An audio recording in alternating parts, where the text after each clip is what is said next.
တဲ့ကိုရင်တိတ်ချမေးတော့ကယူဆိုင်လေးလို့ရဲ့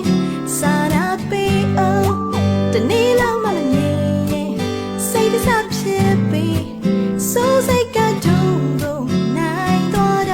ဒီချိန်မှာကိုကြောက်ချေပဲတော့ချင်တော့ကွယ်ဒီချိန်မှာကိုကြောက်တော့ရစေအတိတ်မေးသွားတယ်အရင်လိုမေးဖို့ခက်ခဲတာ baby အားလုံးသမမပြောင်းမဲချက်တော့ဒီချိန်မှာကိုရစိတ်နေပဲကိုစမ်းမယ်ဒီချိန်မှာဟောင်းလေသမဖြစ်တော့အတိတ်မေးသွားတယ်ကိုလေးချင်ရတယ်ဖြစ်ချင်ဒီဘဝမေးတူညဆန်းဆက်ချင်ချင်The boy boy go yeah အပြစ်တော့မရှိချင်